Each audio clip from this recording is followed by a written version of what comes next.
vamos teniendo nosotros mismos cultura de eso, nos ayuda a ir configurando ese diálogo entre, digamos, entre el científico de agrosavia y el campesino para poder ir relacionando ciertas cosas. Ese frijol que estabas diciendo tú, que se ha guardado de generación en generación en generación, también es interesante, digamos, tener un diagnóstico de qué es lo que ha guardado exactamente. Él solo está viendo unas características morfológicas, no ha visto, entonces eso es importante asociarlo. Claro, tienen que ser unos diálogos basados como sociedad, además, en la confianza y en un objetivo común. Que si el objetivo no es común, sino el objetivo mío es coger esa información y publicar un artículo corriendo, pues obviamente tenemos un problema, Willis. O el de él es lo mismo, el objetivo es que le van a hacer un pozo en la finca, entonces, sí, doctor, tal, y hasta ahí nos quedamos, pues no crecemos como sociedad. Entonces tal vez era como el ingrediente que quería poner al tema. Todavía estamos, yo casi cuando lo del hongo que decías, yo digo, bueno, esto es como cuando la peste negra recorría Europa, ¿no? Y entonces uno decía, bueno, ¿eso qué puede? Que nadie sabía cómo se controlaba y le preguntaban a los científicos de la época, y entonces ciertas medidas cuarentenarias, y uno rezaba para que no le llegara al pueblo de uno. No, pues ya le llegó a la familia, ya le llegó al tío, bueno, en la vida que nos ha tocado vivir, yo creo que a la mayoría no hemos notado, no hemos sentido ese temor. Pero eso es una vida muy reciente, eso ya hace que 200 años. Entonces todavía hay un universo enorme por descubrir, todavía lo que conocemos de eso que llamamos la realidad, o lo que está fuera de nosotros, o incluso dentro, ya que hablabas de los microorganismos, es limitadísimo. Y las figuras que usábamos para explicar eso han ido cambiando. Entonces ahora ya hablamos de las redes porque es una visión un poco más compleja. Pero todavía queda muchísimo por descubrir. Entonces, en lugar de quedarnos discutiendo si son las nativas o son las otras, o si es con la biotecnología o no, porque esto daña tal, hay que entender muy bien, pues separar los campos de discusión. Uno es el del conocimiento en sí mismo y el otro es el de, digámoslo así, la capacidad que tenemos de intervenir todos como democracia en esas tecnologías o no. La capacidad que tienen unos para hacer lobby y otros no. Bueno, pero eso es como otra discusión. Quiero aprovechar eso que tú dices para volver a la pregunta de lo del plátano y para entender por qué es tan importante esta agrodiversidad, porque en la misma diversidad genética es que tenemos la solución a esos problemas, al hambre, al cambio climático, a las pestes y enfermedades. Y otro componente importante, que es lo que están hablando ustedes como un sistema global de solución, es que la agrodiversidad tiene, o sea, que es una cosa diferente de la diversidad, digamos, como silvestre, es algo que se llama interdependencia. En este mundo globalizado que tenemos ahora, ya el 69% de lo que comemos es de todo el mundo. Y entonces parte de la solución de esos problemas es esa comunicación entre países, y hay ejemplos bien bonitos. Por ejemplo, cuando hubo la hambruna en Europa por la papa, que llegó un bicho y mató todo, la solución ¿dónde estuvo? En una variedad silvestre de papa de Perú. También hay otro ejemplo en maíz, también de enfermedades que acababan con todos los cultivos en Estados Unidos. ¿Dónde encontraron la solución? En una variedad de África. Y entonces prácticamente lo que va a pasar con este problema del plátano es que probablemente está en nuestras variedades locales o en otra que esté en otro país que encuentre una resistencia. Pero para eso es importante lo que tú hablabas de la legislación, que Colombia firme esos acuerdos, porque eso nos permite también, o sea, tener derechos y también poder hacer intercambios reconociendo el patrimonio. Pero también poder lograr esa interdependencia casi que ya mundial para poder solucionar todos estos problemas. Pero la base es la diversidad genética. O sea, en algún lado del mundo está alguna variedad o alguna excepción en un banco que va a tener esa resistencia, y que con investigación y colaboración entre muchos países pues, se va a solucionar. O sea, es importantísimo cuidar esa diversidad genética. Exacto. De nuestra diversidad. Conocerla, ¿no? Exacto, caracterizarla. Guardarla y conocerla. Y ahí la pregunta, entonces. Yo conozco Bancolombia o Banco de... pero un banco de germoplasma O sea, ¿cómo Colombia cuida o guarda esa diversidad de semillas? ¿Cuál es el rol de los agricultores? Bueno, entonces vamos a hablar de bancos.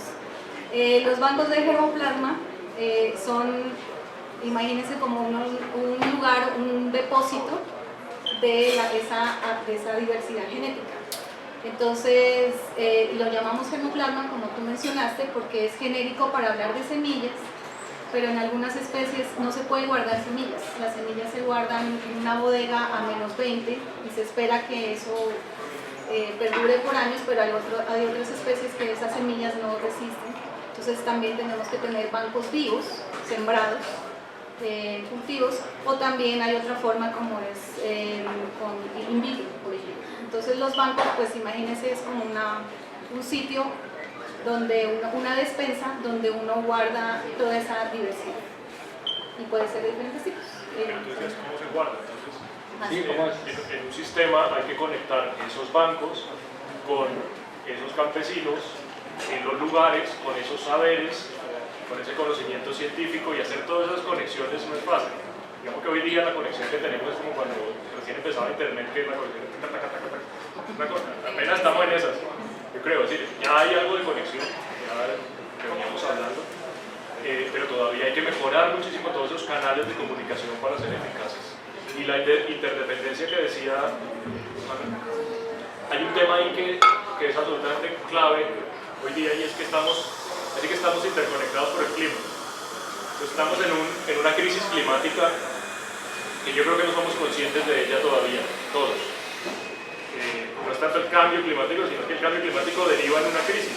Y yo me siento un poco como esos grandes mamíferos de pelo, grandotes, que se extinguieron. Bueno, pues ellos no querían extinguirse, crean. Yo me siento como, creo que lo estamos imitando.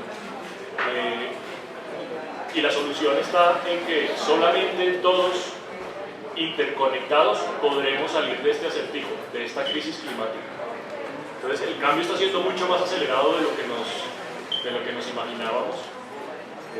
Hay muchos responsables políticos que les interesa porque ellos miran en una escala de tiempo muy inmediatista. Entonces la inversión de los siguientes 2 años, que yo gane las elecciones, que uy, qué miedo porque vienen y nos van a invadir, etc.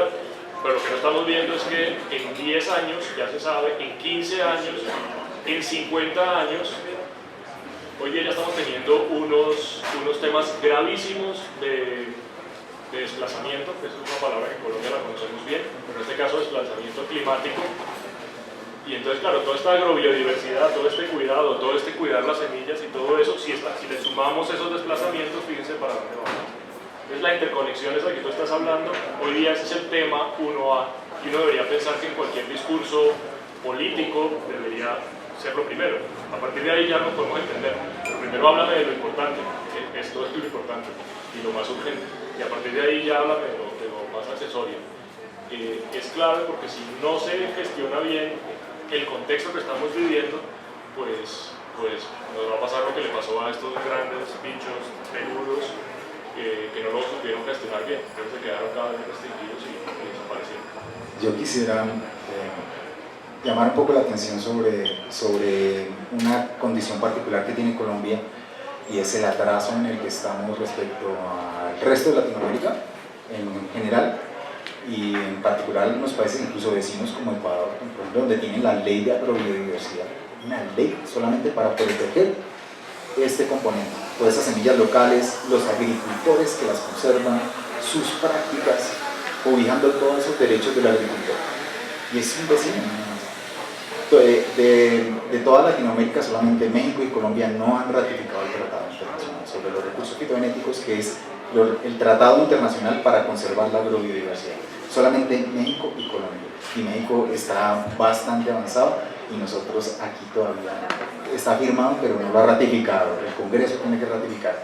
Entonces, pero además, desde Colombia, el último reporte que hizo a la FAO, diciendo qué eran sus bancos, qué hay en sus bancos, cuánta agrobiodiversidad está conservando, lo hizo en el 96.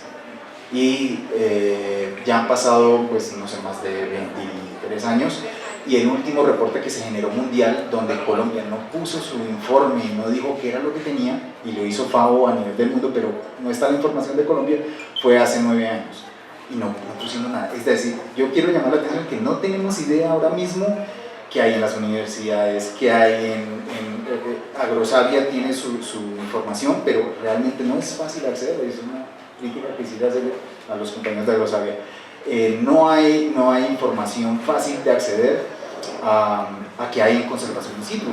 Los proyectos de las organizaciones no gubernamentales que están trabajando con las comunidades campesinas conservando, o sea, no sabemos qué tenemos. Si no tenemos un inventario de nuestra biodiversidad, ¿cómo vamos a conservarla? Es muy grave ese tema, mientras que los demás países vecinos van avanzando y realmente están participando en foros internacionales allá. Con voz y voto nosotros ni siquiera vamos a hacer reuniones. ¿Por qué se necesita plata?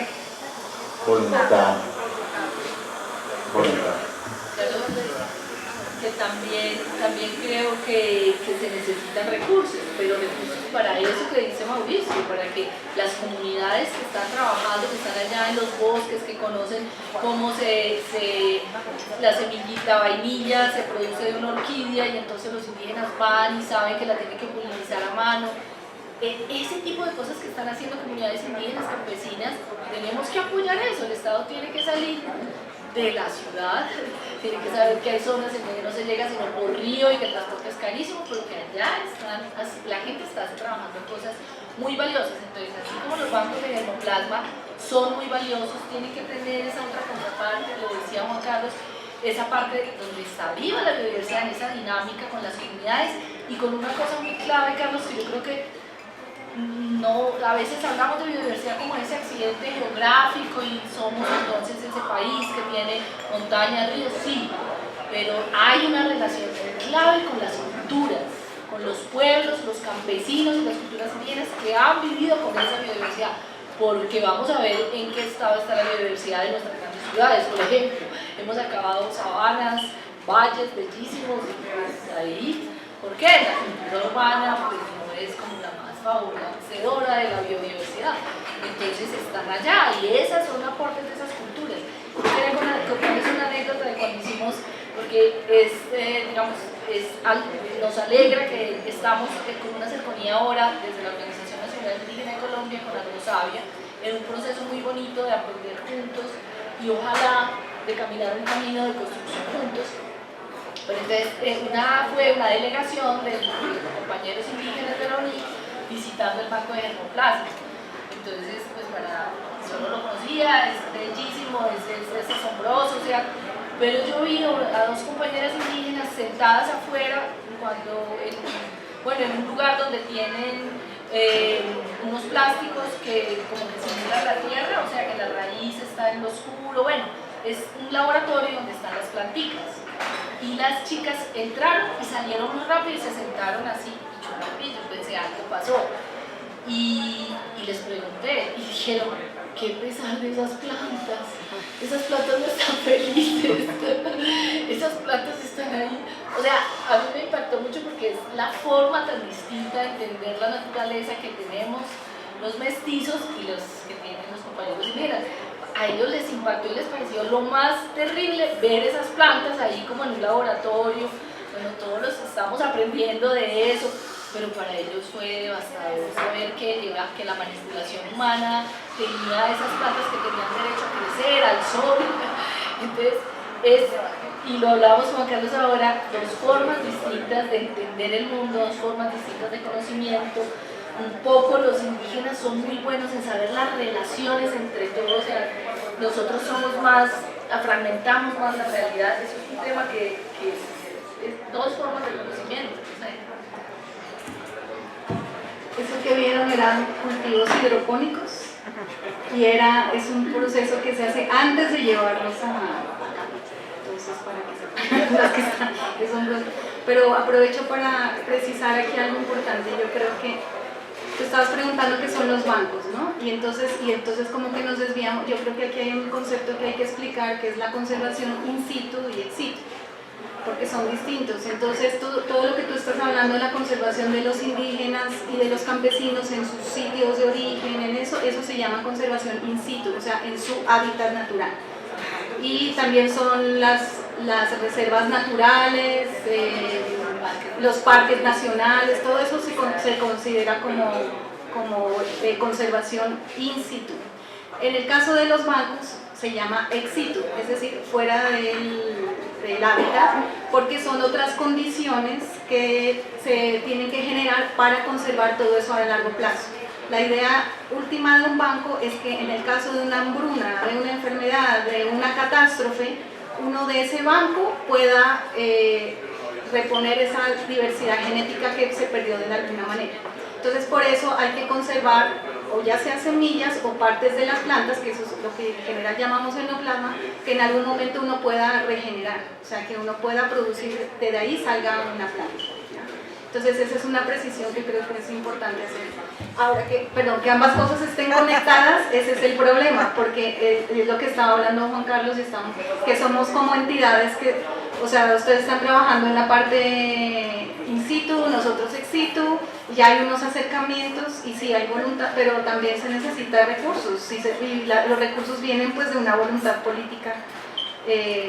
Pero en el caso de los AVE de los bancos, pues ahora ya tenemos un poquito más de dinero para hacer promoción de uso, y parte de es que estar aquí y hablar de que los bancos existen, porque mucha gente ni siquiera sabe que eso existe. Entonces si hay más la oportunidad, pues podemos hablar más adelante de qué es lo que tenemos. Sí, yo solamente una claridad. La agrobiodiversidad tiene un componente humano que no se puede separar del componente biológico.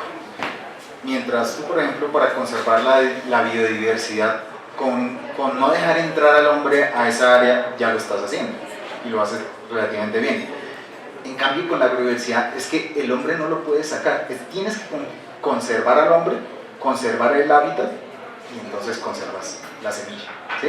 Esas cosas no se pueden disociar. Entonces, cuando hacemos conservación ex situ, estamos un poco disociando el componente biológico del componente humano, y por eso cuando se hace conservación in situ se intenta llevar toda la información al banco, el conocimiento que se pueda tomar en el momento en que se está capturando esa diversidad, se lleva al banco. Como para poner un símil, la conservación ex situ es como tomarle una foto a la biodiversidad. En ese momento se capturó y esa es una foto, la diversidad genética quedó retratada y se guarda por 20, 25, 100 años. Quedó la misma foto. Mientras que la conservación in situ, con las comunidades, con los agricultores, está en contacto con el medio ambiente. Si viene una plaga, esa diversidad está expuesta, y por temas de evolución, de selección natural y todo eso, y por selección artificial, la del hombre, esa agrobiodiversidad está evolucionando diferente a la otra que está. Entonces, en todo lo que tú puedas estudiar de la universidad te van a recomendar que hagas las dos cosas. Tiene que ser complementario. Y creo que nosotros en Colombia, sobre todo Agrosavia, ha hecho un trabajo muy intenso de conservación ex situ, y ahora nos queda la deuda de que el Estado haga conservación in situ, que no le deje. Bueno, yo no es que esté en desacuerdo con las organizaciones que hacen eso, sobre todo porque son organizaciones civiles. Por su propia cuenta la gente se ha preocupado por conservar eso. Exacto. O vienen fondos internacionales aquí a conservar, porque están más preocupados los de afuera que nosotros mismos por conservar eso. Entonces eso tenemos que cambiar. Ya tenemos unas colecciones ex situ que quizás tengamos que estudiar, mirar mejor, a ver cuánta riqueza tenemos allí. Pero si dejamos a un lado la conservación in situ con las comunidades, nos podemos estar perdiendo de muchas cosas que están pasando ahora mismo ahí en el campo.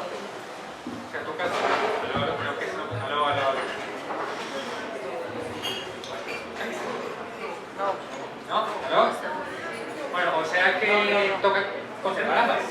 O sea, son complementarios y son importantes. Allá en Noruega hay una cosa que se llama default, ¿no? Es como un banco gigante para evitar que, no sé, se extingan todas las semillas.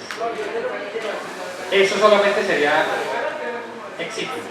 Sí, o sea que si hay una tragedia, vamos a perder cómo se cultiva, ¿no? Todo lo que están diciendo ustedes, como el entorno ecosistémico de la sierra, el conocimiento. los que sobrevivan no van a saber qué hacer con esas semillas. Toca hacer otro bot para nosotros. Listo. Manual. Pero hay que mencionar Svalbard, es también importante. ¿Cómo se llama? Esa se llama, ¿cómo es? La isla se llama la isla de Svalbard, está en Noruega y por eso el banco se llama Banco Svalbard.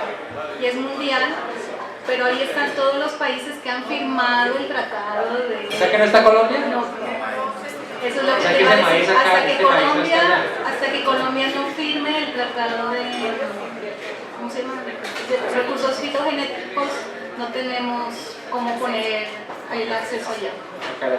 Entonces también es importante que lo sepan para que haya una presión social, ciudadana, de hablar, empezar a hablar de estos temas y la importancia. Entonces estamos un poco aislados del mundo, de esa interconectividad que mencionaba. Bueno, yo creo que es un momento para hacer el pequeño break. Entonces, unos minuticos pueden comprar cosas o si quieren apoyarnos allá en esta mesa en la entrada. Tenemos calcomanías buenasas de nuestra universidad o MOOCs. Y ya nos vemos, no se vayan a ir. ¿Se hace investigación científica en esos bancos de Termoplasma o no? ¿Cómo es el asunto? Un banco es todo lo que dijiste. Es Todo una lo que bodega, es una... Entonces depende de los bancos, hay muchos tipos. Entonces, cuando estamos hablando de semillas, las semillas generalmente se tienen unas... bueno, eso está a baja temperatura, o sea, son unas cavas, se llaman cavas, que están a menos 20 grados. Y la idea es preservar, como hablábamos, de 20, 30, 100 años. Entonces hay unas condiciones frías para que se preserven. Entonces, por cada especie, nosotros llamamos, hay una accesión, que es, dependiendo de la especie, puede ser un individuo o pueden ser muchos. En el caso, una población, en el caso de semillas, imagínate un árbol de reproducción sexual, coges un árbol y pues es una bolsa de semillas de ese árbol que colectaste. Y como mencionaba Mauricio, cuando uno colecta hay un número de pasaporte, o sea, tratas de colectar toda la información posible y eso se llama pasaporte. Entonces solo es la información, quién colectó, el GPS, pues dónde está, toda la información posible que haya de esa zona, porque es, como decía Mauricio, una fotografía de la diversidad en ese momento. Y hay los bancos tienen como unas condiciones mínimas de conservación de diversidad. En el caso de semillas, por cada accesión, por lo menos en Agrosavia tratamos de tener 1.500 semillas, 1.500 por cada accesión. Y o sea, los bancos tienen a nivel mundial como unos mínimos de conservar diversidad y más o menos, unos estándares, y más o menos cada 15 años, si están a menos 20, se hace una prueba de viabilidad, es decir, saber si esas semillas siguen vivas. ¿Y una semilla puede durar 30 años ahí metida? Sí. O sea, la colectó y 30 años después la siembra. No puede, exacto. Y tiene que estar viable. Y entonces hay un estándar que es que para que se siga conservando esa bolsita, tiene que el 85% de las semillas ser viables. Si no se pasa eso, entonces uno tiene que llevarlas a campo, sembrar para que vuelvan a salir las semillas y de otra vez recomponer esa diversidad. Entonces, ese es el caso de semillas, pero también te hablaba de las especies que uno no puede conservar semillas. ¿Por qué? Porque se mueren, no pueden conservarse en frío. Entonces, en ese caso de esas especies, uno tiene que, los bancos están vivos, son bancos en el campo. Y en Agrosavia tenemos 9 centros donde hay diferentes zonas del país donde están esos bancos sembrados, porque no se pueden mantener en semillas. Y ahí están, como tú decías, evolucionando, están en el ambiente y están pues también expuestas y evolucionando,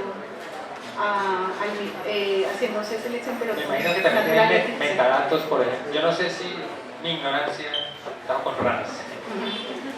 Todas las semillas no deben crecer en todos los tipos de suelo, me imagino. No. O sea, exacto. entonces me imagino que ustedes también tienen información con cada semilla esta semilla crece en este tipo de suelo, que tiene estos tipos de nutrientes. Sí, y pisos térmicos, ¿no? Porque en Colombia tenemos diferentes, entonces por eso en Agrosavia tenemos, los bancos que están sembrados están en 9 centros, porque dependiendo de las condiciones climáticas, entonces hay bancos en la costa y otros aquí en la sabana. Aquí en Bogotá, en Zipaquirá, tenemos solo el banco de papa. ¿Un banco de papa? Sí. Es el banco más grande que tenemos, de los más grandes. Tenemos más de 2.000 accesiones. 2.000 accesiones por cuánto era cada uno? Por 20. ¿Por qué? ¿Cuántos? No, esa está viva. Esas son, o sea, en ese caso, por eso se habla de bancos clonoplasma, porque en ese caso son los tubérculos. Entonces tiene reproducción clonal. Ya no sé si me van a dar el latigazo. Ya iba para allá. Entonces, digamos, la semilla de papa es muy chiquita y es sexual, pero la reproducción es clonal, o sea, uno coge la papita y si la pone en la tierra va a salir una planta que luego va a producir otras papas. Entonces esa por ejemplo, en el caso del mango es una accesión, pero nosotros sembramos 20 papas que son iguales, clonales. Y entonces eso es un ejemplo. En Palmira, por ejemplo, está el banco de frutales. Entonces ahí hay, por decir algo, hay aguacates, hay pasifloras. En la costa tenemos el banco de ñame. Cada banco está, exacto. Pero ese es otro, y ese tiene otro manejo. Pero como estamos hablando de semillas, pues más o menos ya expliqué cómo era. Entonces, en el caso de semillas sí es una bodega. En el caso de los bancos vivos es un campo sembrado. También hay bancos in vitro. También hay lo que tuviste que les asustó a las compañeras de los hidropónicos que eso es la producción, eso es después de producirse in vitro, va al hidropónico y de ahí va al campo. Y ese es, aprovecho para mencionar eso, cuando están los bancos en campo, es un poco peligroso porque obviamente están expuestos a pestes, a inundaciones, y nosotros tenemos que tener como copias de seguridad. Y las copias de seguridad están en in vitro, en cultivos in vitro, en tubitos, no sé, sí, frasquitos así pequeños. Entonces ahí está por si acaso, porque si pasa una eventualidad en el banco de papa de Zipaquirá, nosotros recurrimos a la copia de seguridad que está in vitro y ahí se refresca el material. Entonces lo que ellas vieron fue todo ese proceso de refrescar el material para llevar. De pronto el susto fue falta de comunicación. Exacto, falta de comunicación, sí. No, pero también es formas distintas de ver en un campo, o sea, lo menciono, pues da pena mencionar esta cosa tan triste, pero uno de los indígenas que mataron en el Cauca era uno de los sabios que tenía un conocimiento de plantas impresionante. Entonces acabamos de perder, Colombia acaba de perder un conocimiento que no estaba en ninguna parte, no está en un banco porque era él. Me imagino que esos bancos de germoplasma no almacenan biodiversidad que uno no se coma. Bueno, depende, pero espérate, yo preciso, porque en Agrosavia el objetivo de ese banco es seguridad alimentaria. Entonces tenemos ahorita hablamos de la seguridad. Ahorita hablamos de la seguridad alimentaria. Entonces tenemos especies nativas y tenemos muchas especies introducidas, porque como hablábamos de esa interconectividad, ahora hay muchas especies que no son nuestras, pero son parte de nuestra alimentación. Entonces ese es el objetivo del Banco de Agrosavia. Pero hay otros bancos, o sea, Agrosavia tiene, pues custodia el Banco Nacional, el Banco de la Nación, y eso es un patrimonio de la nación. O sea, para que lo sepan, ese banco es patrimonio nacional. ¿Dónde está ese banco? Como te digo, están en las bodegas, está en otros 9 centros. Tenemos, tenemos más o menos 200 taxas diferentes asociados a, o sea, especies, 220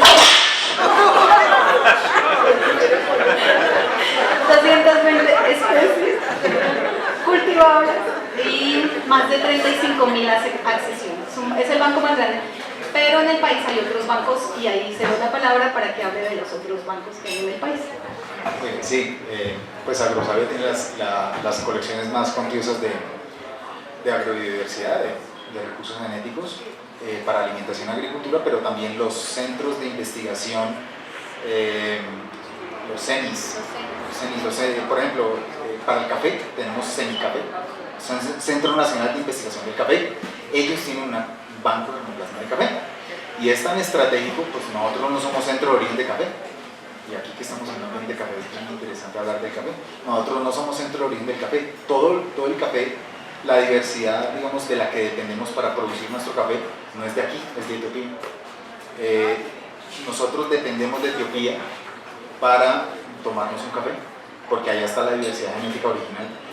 Lo que pasa es que visionariamente, digamos, la gente de CENICAFE hace muchos años hizo recolectas o accedió a semillas que estaban en el mundo y las trajo a Colombia y allá las están conservando. De allá ha salido la famosa, por ejemplo, variedad colombiana. ¿Sí? Entonces, todo esto ¿a qué va? A que los bancos de germoplasma, en realidad, así como nosotros vamos a un banco a sacar plata, allá van unos señores que se llaman mejoradores, los mejoradores de cultivos, los que crean una variedad mejorada que produce más, que tiene una resistencia a una enfermedad. Por ejemplo, hay muchos mejoradores trabajando ya hace muchos años, bueno, muchos no, varios años en Phytophthora, que es la enfermedad, no, Fusarium raza 4, que es la enfermedad que tiene ahora el banano, que nos llegó. Desde hace varios años hay gente trabajando en eso, buscando la diversidad genética de banano, la cual tampoco somos nosotros centro de origen, eso está en el sur de Asia, la diversidad original. Entonces dependemos de otros países y otros países dependen de nosotros. Entonces por eso tenemos que entrar en una dinámica de compartir. Esto digamos, no es lo mismo la biodiversidad para las farmacéuticas, que esos son secretos industriales y que cuidadito, te pillas mi planta. De esto no es un secreto industrial, esto tiene que ser algo de lo cual dependemos todos. La comida que se están ahora ustedes mismos alimentando, eso viene de una variedad local, de un sitio de origen, tiene una trazabilidad increíble y los bancos de germoplasma y las comunidades que las conservan, con su conocimiento asociado a esa biodiversidad, todo eso es lo que tenemos que conservar para en algún momento utilizar. Los bancos de germoplasma no son museos, que eso es una idea que mucha gente tiene, que eso es como un muestrario, Está vivo. Sí, eso está vivo, son semillas vivas que en cualquier momento tenemos que utilizar, y vienen los señores que llaman los mejoradores, que crean esas variedades, ellos son los que van a utilizar eso. Entonces, como la Matrix de las semillas. Algo así, es como cuando aparecen los humanos allá guardados, eso, lo mismo, así, más o menos lo mismo, y en algún momento se despiertan y empiezan a hacer su revolución. Pues ojalá despertemos esas semillas y hagamos la revolución en los platos, empezar a comer mucho más variado de lo que tú decías. Tienes toda la razón, tenemos una dieta súper escasa y la posibilidad de ampliar esa dieta está guardadita ahí, está bajo seguro ahí. Por curiosidad, tú mencionaste que algunos países dependen de nosotros en cuanto a su diversidad. Un ejemplo de qué planta, papa. Papa es un ejemplo perfecto. O sea, McDonald's depende de nosotros. No tanto McDonald's. McCain, que es la que le produce la papa McDonald's, por ejemplo, tiene aquí oficinas y tiene programas. Yo creo que tuvo alguna vez un programa de mejoramiento utilizando, digamos, variedades de aquí para llegar a producir las papas que ellos necesitan para su mercado, que son las papas grandes, que no se queman cuando las fríen, ese tipo de cosas. Sí, esa es la despensa de todo el mundo, es que todo el mundo depende de eso. Y ahorita hay como un resurgimiento de esas papas nativas, y en estos restaurantes gourmet han vuelto a poner estas papas que tienen veticas de colores. ¿Los cubios? No, estamos hablando de papas completamente. Pero también somos... Toca poner en moda los cubios. Sí, toca volver a, exacto, los tubérculos andinos, nosotros también somos centro de diversidad. Papa, también maíz, en el banco tenemos más de 4.000 accesiones de maíz criollo, que también está ahí esperando que haya intereses para investigación. Frijol tenemos más de 1.000 accesiones, como 1.500 accesiones. sea, tenemos bancos muy grandes y también es que son muchas especies, ¿no? Entonces hay unos bancos muy chiquiticos, que tenemos muy pocas asociaciones, pero también tenemos bancos gigantes. Y esas colecciones son desde los años 40, 50. Entonces es muy bonito porque es como la historia de la agricultura en Colombia, que está en ese momento. Que ahora que estamos en el momento del bicentenario, y bueno, eso suena como parte de hacer la república es estas cosas. Estos Quijotes que además en el proceso de esos 200 años aquí empezaron a guardar, a conservar y pasaron por las malas, las menos malas, las buenas, las malas otra vez. Entonces pasan desde tener recursos y intentar organizar la casa hasta que se acaban los recursos y entonces es el interés casi personal de estar guardando eso y saber que es muy valioso y angustiarse porque se pueda perder. Pero bueno, cada vez digamos es un país más que tenemos, por lo menos hay más gente y más complejo y cada vez lo entendemos en esa complejidad, yo creo. Y ahí está la riqueza de ser más ágiles en conectarnos y en esa cosa que yo creo que nos siente, porque cuando uno dice Colombia es el segundo país, decías tú, ¿no? Más biodiverso y tal, hasta cierto orgullo siente, ¿no? ¿De dónde es no colombiano? Bueno, pues eso hay que reflejarlo en diversidad, en muchas cosas, ¿no? En modos de vida, en platos, en formas de producir. Y todo eso se vuelve real cuando entramos como con una linterna a esas cuevas y empezamos a alumbrar y a ver qué es lo que hay. Porque a veces nos falta todavía mucho conectar con lo que hay. En el discurso decimos que hay, lo que es, pero son investigaciones todavía de Quijotes y menos Quijotes, pero eso hay que empezar a relacionarlo mucho más y relacionar toda esta noción de bancos, así como están hablando de los bancos que hacen parte de un sistema financiero, pues los bancos hacen parte de un sistema de semillas y ese sistema nacional de semillas que hace parte de un sistema mundial es clave y estratégico, pues, como humanos para seguir en la bolita del mundo, como dicen, pero en principio también clave y estratégico para ser colombianos y tener ciertas garantías. Entonces, todo esta cosa que llamamos semilla está muy asociada a la identidad, así como uno, ¿cómo llaman las camisetas ahora que se ponen una camiseta amarilla y no sé qué? Bueno, pues deberíamos poner también como las camiseta del banco de semillas, banco germoplasma. Eso. Y en las semillas sentir esa identidad. Entonces, eso es clave para trabajar. Carlos, pegándome lo que dice Juan Carlos, podemos hablar bastante mal de nosotros como cultura, pero bueno, también tenemos que reconocer que a veces se nos ha iluminado.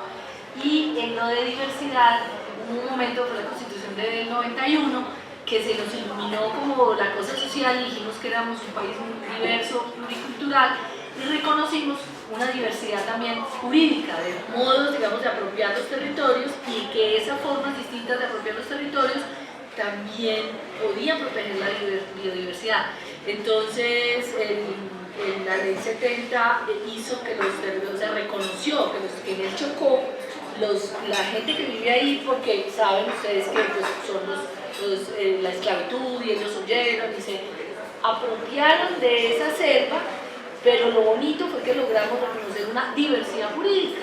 Entonces allá no se tituló la gente, las fincas, es muy divertido porque son territorios comunitarios, pero ellos te cuentan, no, vamos a mi finca. Y la finca cambia generalmente cada 2 años. Entonces lo llevan a un sitio, entonces ahí sembraron maíz, sembraron un poquito de mote. Ese suelo es tan frágil, como llueve tantísimo en el Chocó, tiene que estar siempre con bosque, porque si no, ese suelo se te va, o sea, desaparece. Entonces ellos lo conocen. Entonces rozan un poquito, siembran un poquito de maíz, de frijol, y a los 2 años que recogen 2 o 3, ya, se van de ahí y se van a otra finca.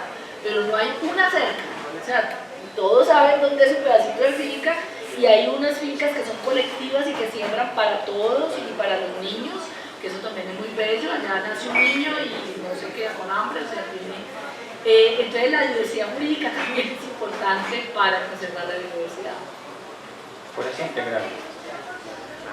Fascinante. Bueno, ahora sí hablemos de la seguridad, para terminar, seguridad alimentaria. ¿Vamos a tener comida para siempre o no? ¿no? Es el cambio climático y crisis de...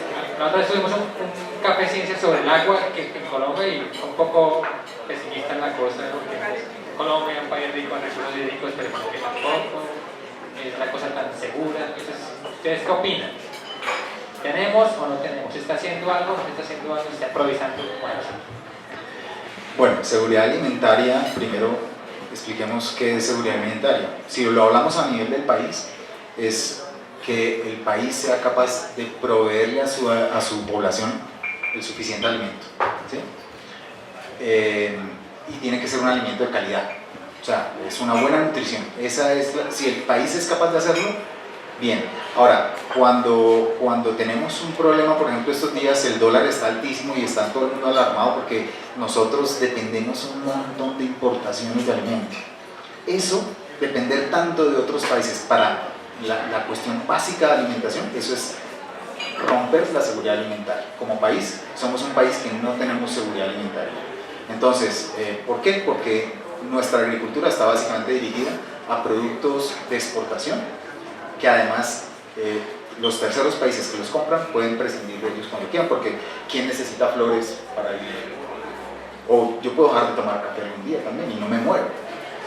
Pero ¿a quién le falta? No, sí, a mí también haría falta, pero no me va a morir.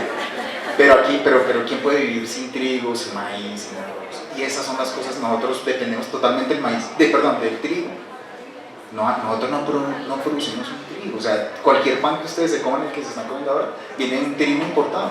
No producimos lo que necesitamos. Entonces tenemos serias falencias en nuestra seguridad alimentaria y tenemos otros problemas con el tema de soberanía alimentaria, que es un concepto parecido, asociado, pero es un poco diferente. Soberanía alimentaria es cuando yo como pueblo decido qué voy a comer. No dejo que vengan aquí a mí y me digan cuál va a ser mi dieta. No, yo, si soy soberano alimentariamente hablando, yo decido mi dieta. Entonces, cuando yo opero con soberanía alimentaria en un país, por ejemplo, entonces yo digo, bueno, ahora vamos a comer también un poco de cubios, de quinoa, de productos que nosotros teníamos antes y que se han ido perdiendo, ¿por qué? O utilizaciones de maíz que eran variadísimas antes y que ahora casi no vemos. ¿Por qué? Porque todo es ahora cornflakes. ¿Sí? Ese es el uso que hasta las arepas ya casi cuesta verlas. Entonces, o antes había montones de arepas diferentes hechas con un maíz diferente, no sé qué, ahora ya es uno solo. Cuando a mí las empresas y un montón de intereses diferentes al de mi país, de mi pueblo, empiezan a decir qué tengo que comer, yo pierdo soberanía alimentaria. Me están diciendo yo qué voy a comer. Entonces, ese es un tema que nosotros tenemos que empezar a discutir también desde... todo está asociado a la diversidad.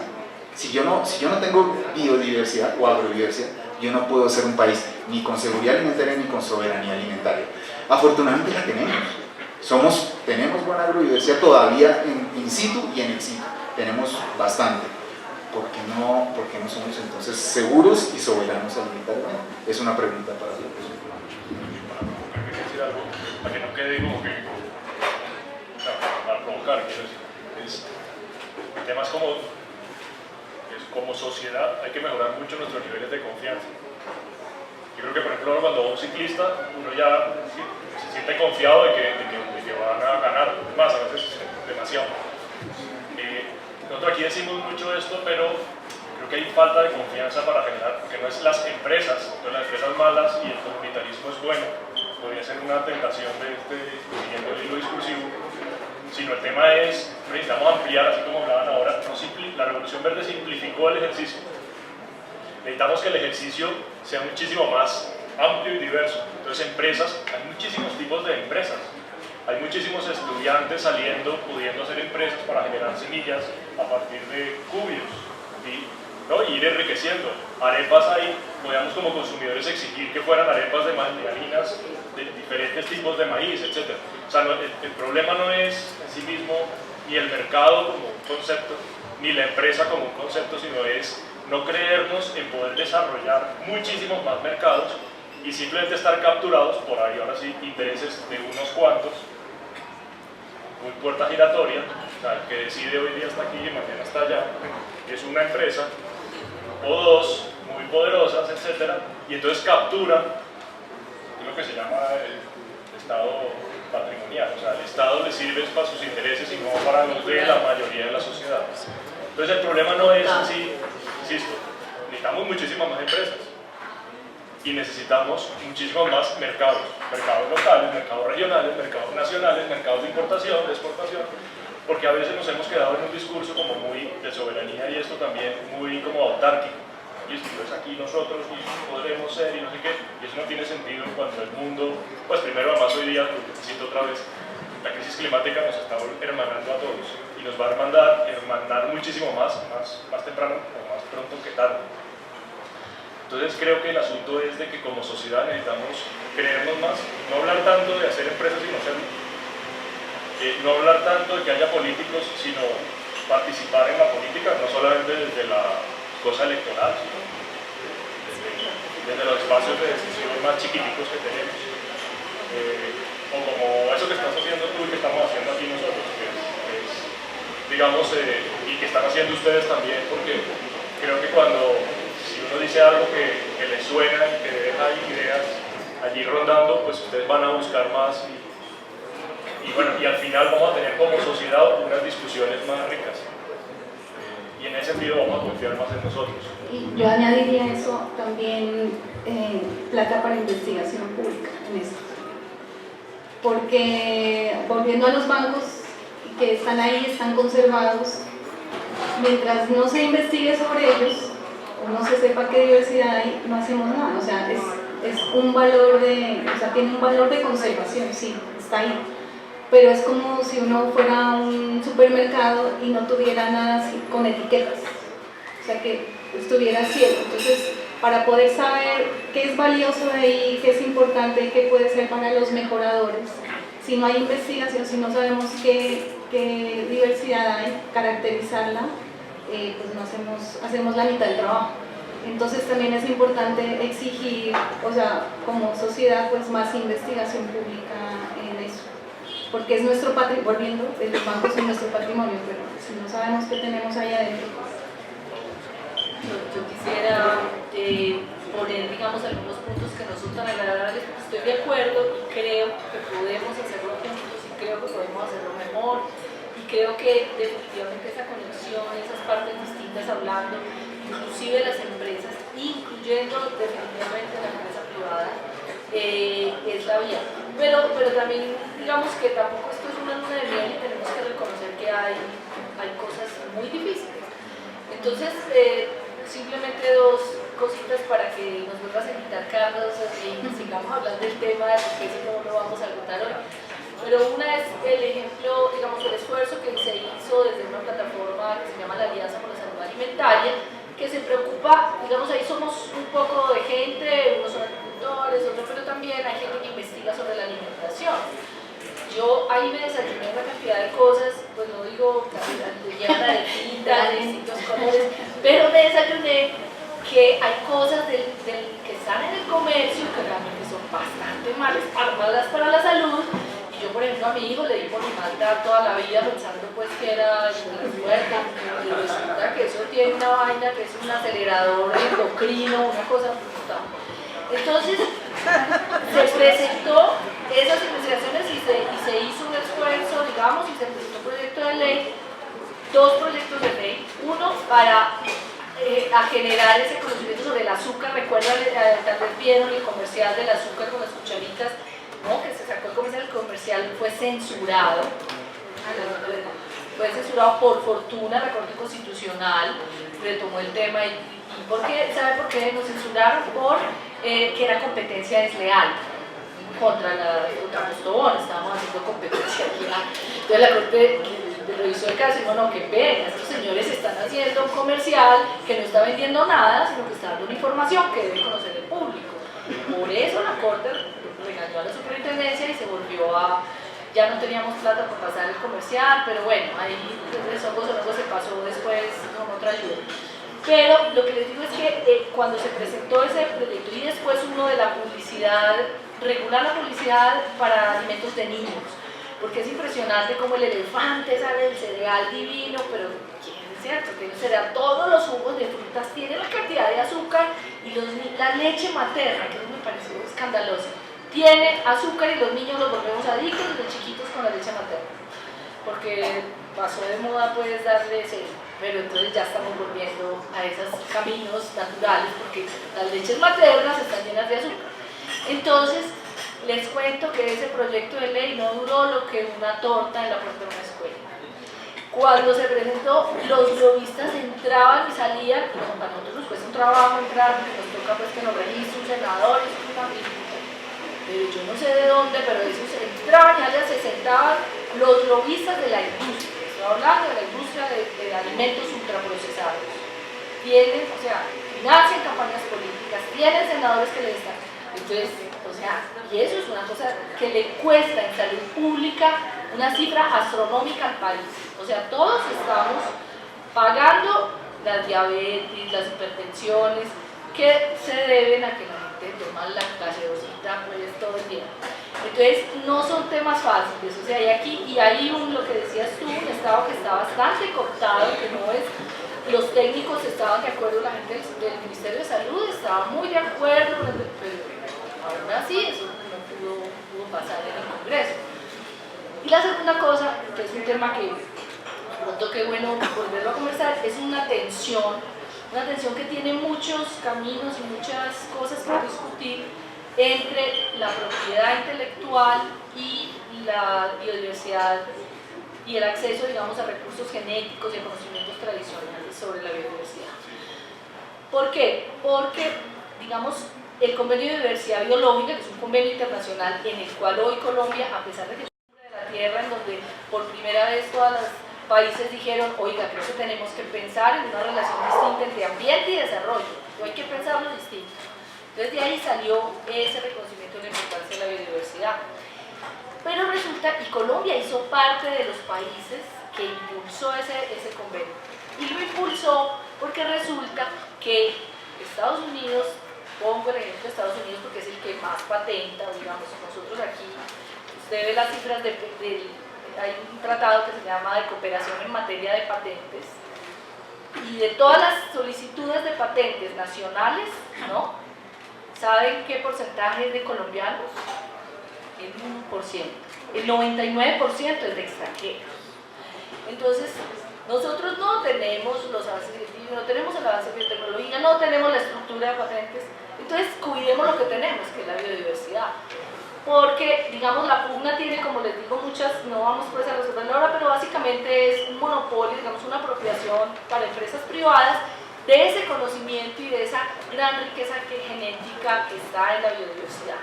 ¿No? Yo digo que la biodiversidad es como esa caja de colores que uno siempre quiso tener. ¿Cuánto era la de Primacolor, la grande, como 42 colores? Yo llegué hasta 24, hay una de 60, sí, esa es la del mago volador. La del mago, y uno siempre quiso tener esos.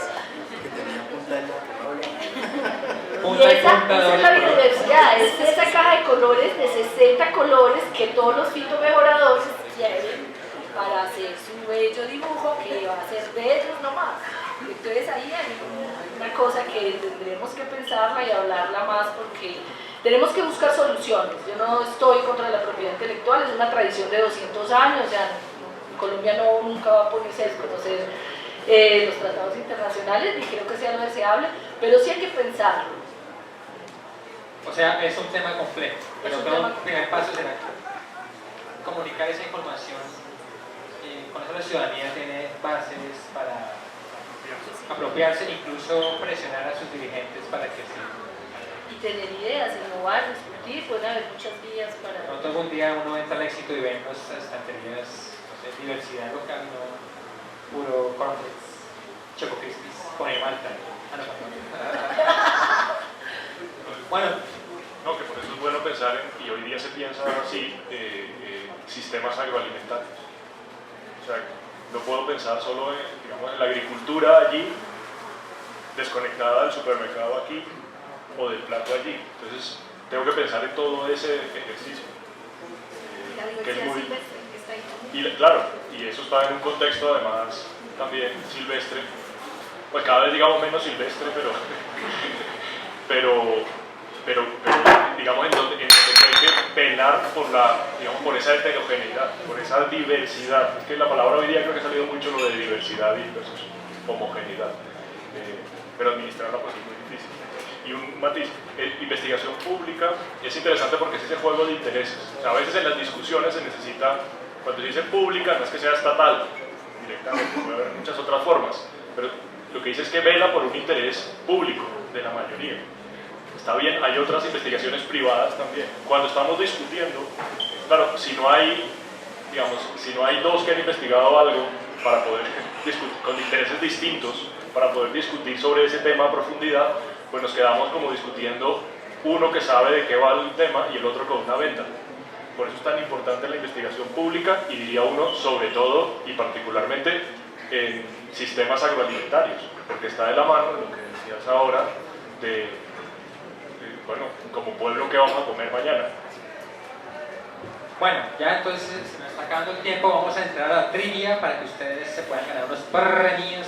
La dinámica es que vamos a hacer 4 preguntas específicas, ustedes la hacen y ustedes miran quién responde para que no digan que es que yo tengo amigos ahí. Si responden bien se ganan el premio, que es un mod con el tema de hoy, que son las semillas, son muy bonitos.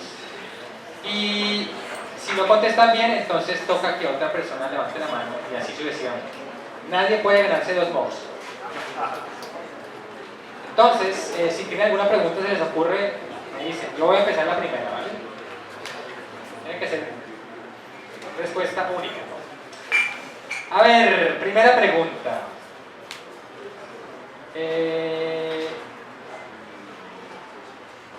Levanta la mano, ¿no? Y tú vas a escoger quién responde. Ojalá no siempre el que esté aquí es frente. Diversidad, ¿no? Diversidad. Estamos hablando de diversidad. ¿Cuál es la semilla más grande del mundo y más o menos cuánto pesa?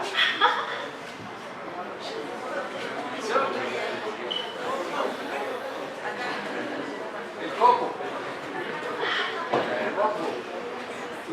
Pues, ¿pero qué coco? ¿El coco normal? El coco normal, me imagino que está más grande. No. El cacahuate. No, la más grande. Está como muy compleja, ¿no? No, ni no se vaya. No. No, Pero yo creo que está muy coco es buena compleja. idea. No, pero el coco es una buena. Bueno, esta no, porque estaba muy Pero pues o sea, el coco que uno se come no es, pero sí es un tipo de coco que pesa 25 kilos. O sea, el coco que uno se come no pesa 25 kilos. La especie es lodo incerta. Correcto. ¿Le valemos el coco? Bueno, sí, le valemos el Bravo. coco.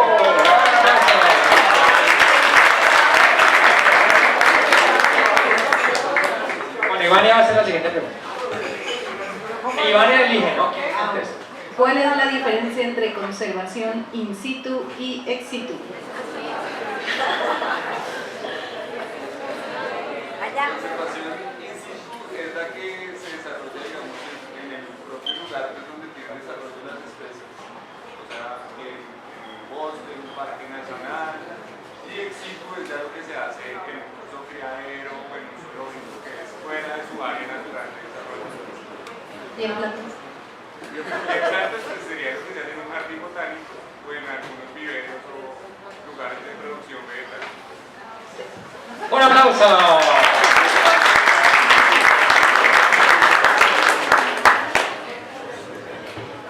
Aquí no se mencionó porque como estábamos acotados para términos técnicos, pero Ana y Mauricio hablaron de una capacidad de las semillas que se llama latencia. ¿Quién la explica? ¿Quién sabe qué es eso?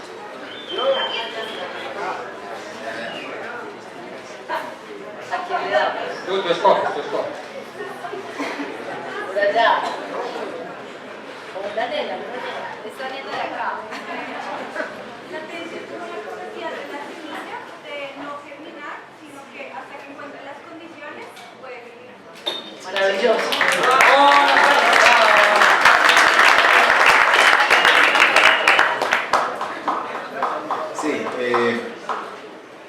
¿cuál es la diferencia entre una variedad local y una variedad comercial? O una variedad nativa y una variedad comercial. ¿Quién puede explicar eso? La variedad comercial es la que se desarrolla por una empresa o una institución, y la variedad local son las que tradicionalmente hay campesinos y mineros y árboles. Y en cuanto a la diversidad de cada una, ¿cómo son? La diversidad de cada una, ¿cómo son? La diversidad comercial viene siendo mejorada, digamos, el maíz transgénico, que tiene el sobrevete, ha sido mejorado para resistir un herbicida. El ácido cítrico ayuda a resistir un maíz criollo, digestivo, digamos, tiene más capacidad porque siempre está adelante, tiene como adaptable. Hay muchas más variantes dentro de una variedad local, hay muchas plantas más diferentes, en cambio en una variedad comercial vas a ver casi que todas son muy parecidas. Homogeneidad.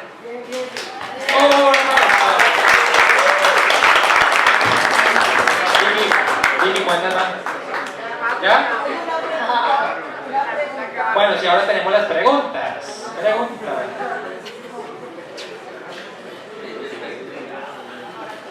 ¿Cuál es el coco que pesa? Es un coco que se llama... Es una semilla de coco, pero no es el coco que no se come, ¿no? Se llama Lodoicea malvivica. Es de una isla por allá en... Bueno, busquen en Google.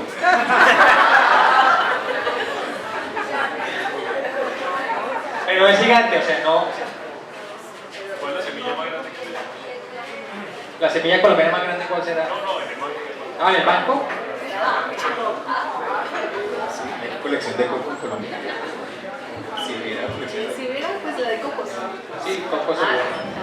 ya me lo Bueno, ahora ¿quién tiene preguntas para nuestros panelistas? Levante la mano. Allá. Gracias, Vicky.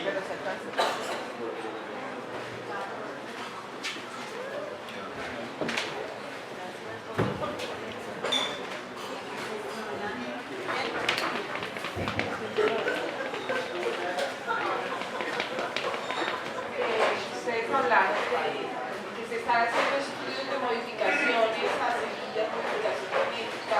En Colombia tenemos una vigilancia permanente y un control a esas modificaciones genéticas que nos permitan estar seguros del impacto de los alimentos modificados.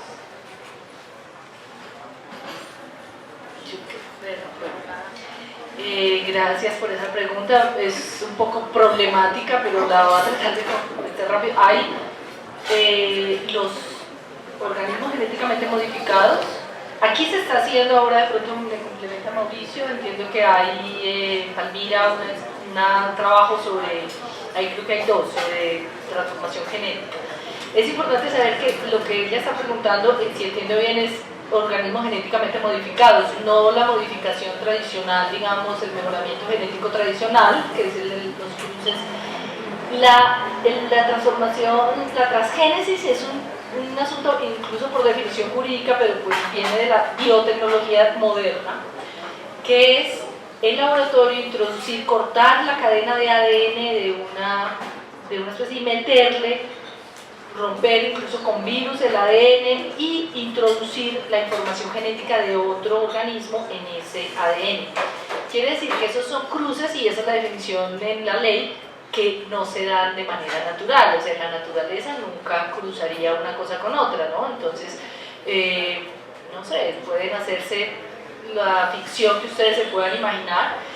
Y en Colombia importamos semillas transgénicas, digamos, tenemos aquí un procedimiento, se firmó un protocolo internacional, que es el protocolo de Cartagena, que salió de ese mismo convenio de diversidad biológica porque hubo un reconocimiento internacional de todos los países en que esas experimentaciones de la biotecnología moderna podían implicar riesgos para la biodiversidad o para la salud humana. A pesar de que Colombia firma ese tratado, realmente reglamentó para flexibilizar el tratado. O sea, el tratado era unos mínimos internacionales que nos habíamos puesto y obviamente como país biodiverso nos comprometimos a cumplirlo. pero no lo estamos cumpliendo. Y la, digamos, la seña es que aquí no sabemos, pero casi toda la arepita del desayuno es arepita transgénica. Casi con seguridad toda la arepita que nos estamos comiendo es transgénica. Los cultivos comerciales industrializados, casi muchos están usando maíz transgénico. Tenemos la preocupación de la protección de los maíces criollos frente a eso, a los transgénicos, y realmente tenemos un grave problema porque digamos que deberíamos estar, como lo comentaba, con un grupo, digamos, de trabajo amplio, donde había científicos, donde estuviera conciencia, y no lo es. O sea, no, la reglamentación no ha conformado, digamos, la capacidad suficiente para hacer ese control y esa gestión de la contaminación transgénica. La red de semillas libres hizo ya 2 monitoreos con una cosa que es muy sencillita, que es una tirilla y un buffer, digamos, porque un maíz transgénico tiene 2 proteínas. Tiene 2 proteínas, el maíz normal tiene una proteína, entonces así se identifica técnicamente, y hemos visto que hay maíces criollos que han sido ya contaminados con el transgen, el gen, y hay maíces comerciales que se están vendiendo al detal que también están contaminados. ¿Por qué es preocupante? Esto no es solamente pues una cosa de ay, los maíces nuestros son sagrados, que también, pero realmente no sabemos. Esa es un poco la soberbia científica y la soberbia humana. Hacemos eso en laboratorio, bajo condiciones controladas, pero después se libera en el ambiente y usted no sabe eso para dónde va. Entonces tampoco tenemos investigación para decir eso está causando, ¿cierto? Y eso es lo que, digamos, nos tapan la boca cuando decimos ay no, hay un peligro de eso. No hay suficientes investigaciones, pero hay médicos que han asociado el transgen con el surgimiento de alergias o con enfermedades del sistema nervioso, sobre todo porque están asociados, por ejemplo, a que se ha incrementado mucho la aspersión de glifosato, por ejemplo, en la República de la Soya en Argentina. Yo no sé si ustedes buscan Pablo Pioviano, es un argentino que se fue a la República de la Soya a tomar fotografías de las personas, de los campesinos que viven y trabajan allá, y que viven todo el tiempo asperjados, porque eso es la República de la Soya transgénica. Y les digo que eso es el círculo de Dante, o sea, los niños están naciendo deformes, se ha crecido en 400% el aborto en las mujeres. Realmente las imágenes de las enfermedades en la piel son terribles. Entonces, y otra cosa que es muy grave, sobre todo para los que cultivamos agroecológicamente, es que como las 2 más comunes acá son una resistencia al Bacillus thuringiensis, o sea, una resistencia a un lepidóptero, y el otro es la resistencia al glifosato. Entonces, eso puede y ha estado creando realmente en los sembrados de algodón en el sur de Estados Unidos, hay super malezas. O sea, la naturaleza es más inteligente que nosotros y es más poderosa. Entonces, ese bacilo, esa soya, por ejemplo, con ese bacilo, los lepidópteros empiezan a contarse, ¿no? Oiga, esta gente nos está matando, esto tiene algo, entonces empiezan a volverse más fuertes, ellos empiezan a transformarse, entonces genera naturaleza otras transformaciones, entonces resulta que hay super plagas y super malezas, porque se han criado en esos campos de esas soyas o esos maíces transgénicos. A nosotros los agroecológicos eso nos friega, porque usted hace control biológico, pero si se le llega una superplaga se fregó.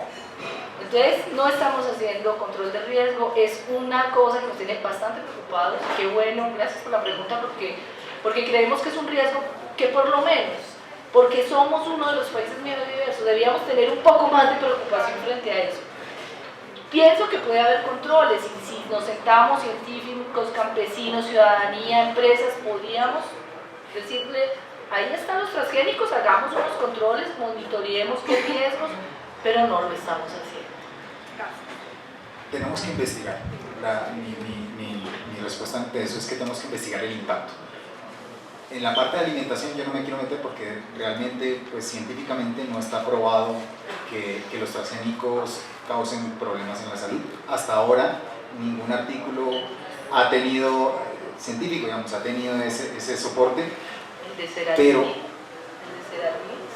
Pues algunas veces salen y luego los rebaten. Los metaanálisis, aquí podemos debatir ya, pero... Sí, eso pero hablemos de la agrobiodiversidad. O sea, el tema es que el impacto en la agrobiodiversidad, eso sí que es delicado, y ahí nos podemos poner todos de acuerdo. Porque nosotros somos, o sea, México, por ejemplo, el centro de origen del maíz. Ellos tienen el maíz original, digamos, la diversidad original está allá. De allá se distribuyó hacia el sur y nosotros somos centro de diversidad, no de origen, porque aquí no se originó, pero aquí hay mucha diversidad de maíz. Entonces, cuando sale el maíz transgénico, por ejemplo, México dice, aquí no se puede sembrar eso. ¿Por qué? Porque me va a contaminar esa biodiversidad original. Nosotros, sin contar que somos país con diversidad, centro de diversidad de maíz, permitimos la entrada y no tuvimos los controles suficientes para impedir que en ciertas zonas donde tenemos esa agrobiodiversidad no se siembre cerca de ese maíz. Y lo que dice Gloria es todavía peor, es que se está identificando que las variedades comerciales que algunos agricultores pueden comprar como no transgénicos están contaminados con transgénicos, porque en donde se producen los transgénicos, las semillas de transgénicos y no transgénicos están cerca, entonces se contaminan las variedades no transgénicas, se contaminan, y los agricultores compran eso pensando en que no tienen transgénicos y se contaminan, y de paso nos contaminan la diversidad original nuestra de maíz. Pero todo esto digamos, tenemos unas evidencias basadas en unas pruebas como a priori, algo que tenemos que todavía que investigar mucho más, a ver exactamente cuánto es el impacto, cuántas de esas variedades están impactadas y con cuántos transgénicos. Todo eso es cuestión de investigación pública, la tiene que hacer el Estado, porque las empresas no van a investigar y clavarse ellos. Una pequeñita precisión. O sea, cuando usted siempre se piensa como en los transgénicos, como que eso es bien artificial y todo eso, pero incluso la creación de variedades de forma natural, esos son de alguna manera pues, distinto.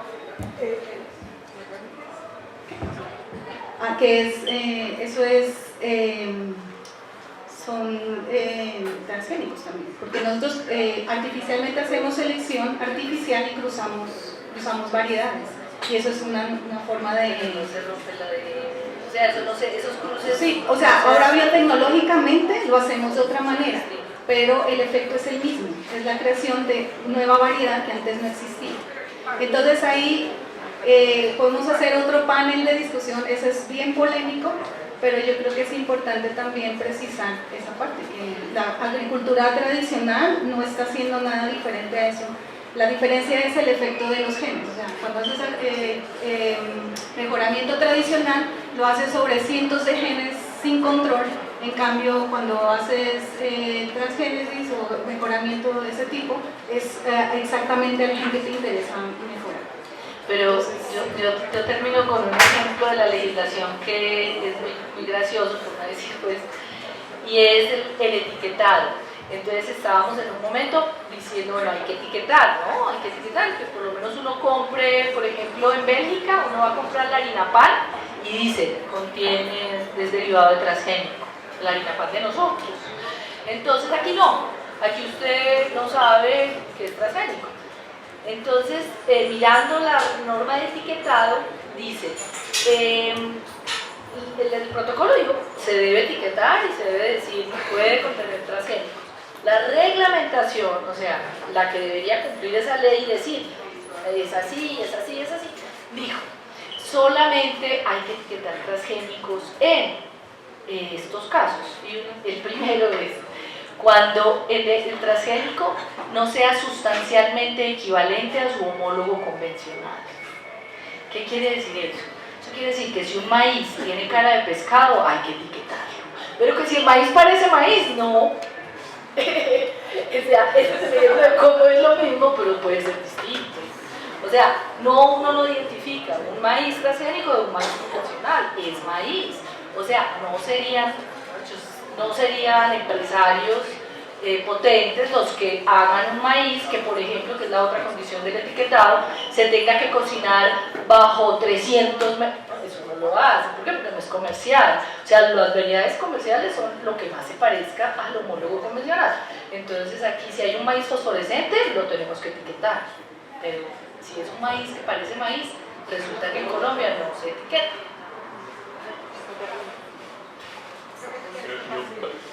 Olivier me iba a provocar. Hay temas, por ejemplo, ahora con biología sintética, que son muchísimo más complicados y fascinantes que pensar en la técnica que pensar en las técnicas que se utilizan para la transgénica. Que a propósito está resultando mucho menos interesante desde el punto de vista comercial que trabajar con edición genética. Es otra técnica y que se virla la legislación porque no es transgénico, sino es edición del propio genoma. En el fondo, si me preguntan a mí, lo transgénico no creo que tenga mayor problema en cuanto a la salud. Es un tema, digamos, de cómo organizamos y cómo cuidamos diferentes patrimonios y no homogeneizamos el cuadro. Es decir, con transgénicos, porque así estuvo la soya, la aspersión, el glifosato, toda esa vaina. Pues claro, el problema es cuando lo simplificamos, ¿no? Y por aquí arriba pasa una avioneta y nos baña a todos con glifosato, pues lógico que eso es malo, es un veneno, por definición es un veneno no es sano. Pero no es que el glifosato entonces hay que quitarlo y prohibirlo, ¿no? Porque entonces es como lo que pasa con los materiales, prohibamos el icopor, que eso es malísimo, y ya, nos vamos contentos para la casa. ¿Qué es eso? O sea, ese material es importantísimo en mucha de la calidad de vida que hoy día tenemos. Claro, ahora lo que no es de recibo es coger y con icopor comer, ¿no? Teniendo un plato al lado y tirarlo y irme para la casa. Pues, pero el problema no es el material en sí mismo. El problema es cómo estamos manejando la gestión de ese material. Entonces, una cosa es la técnica, y aquí hay una cosa lindísima de la representación de la ciencia. En eso fueron muy efectivos, en ese movimiento, digamos, ciudadano, que llevó, por ejemplo, a la Unión Europea a prohibir el transgénico, y que ahora seguramente no lo van a volver a admitir, porque se está quedando muy atrás temas de la investigación. Entonces, digamos que aquí es el tema que la representación hay que hacerla bien, porque claro, si no le hacen brocha gorda, yo cojo un pescado y como cojo un pescado y lo meto, pero es que un gen no es un pescado. Entonces, ¿qué es un gen? Bueno, desafortunadamente este tema es súper debatible, así nos podemos quedar 10 días. ¿Puedo? Bueno. Toca contigo porque si tienen otro evento justo después de esta y se nos está muy largo, pero si quieres hacer. Yo creo que, no sé si es una pregunta o una reflexión, ¿cierto? Si los científicos, o sea, el trabajo de los científicos es buscar las evidencias, la verdad de alguna manera, no para avanzar. Pero el laboratorio no es solamente el sitio de actuar los científicos. Los científicos debemos también hacer política. Porque observo hoy aquí, ¿no es cierto? Nos quejamos, etcétera, etcétera. Debemos hacer política. Debemos influir en la sociedad, ¿no es cierto? Y no decir que los políticos son malos o lo que sea. Debemos ser políticos, porque tenemos la verdad. Pues buscamos la verdad y la encontramos con frecuencia, ¿verdad? Pero a mí me parece que, en serio, Colombia es de los países más atrasados en regulación.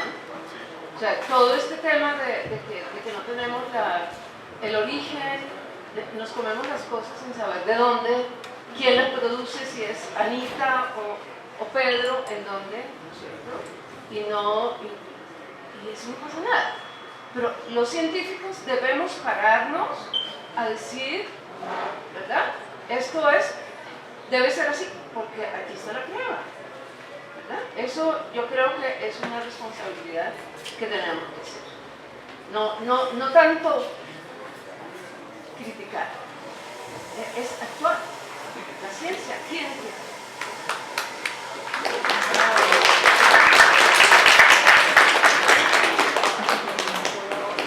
Bueno, entonces actuemos, vamos a acabar con... No. Quiero primero agradecerles a ustedes por asistir a la aldea, por prestarnos el lugar, a los organizadores de tal Ciencia Café también, ¿dónde está Nicolás? No, a nuestros panelistas, un aplauso por favor a nuestros panelistas.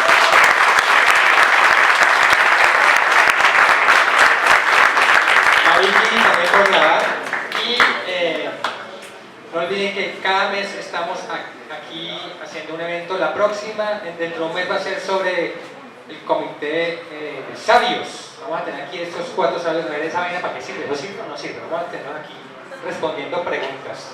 Y si nos quieren apoyar ahí en la puerta, allá venden unas calcomanías con nuestra, hablando de la diversidad, pues diversidad. Y pues muchas gracias, nos vemos en un mes en Ciencia Café.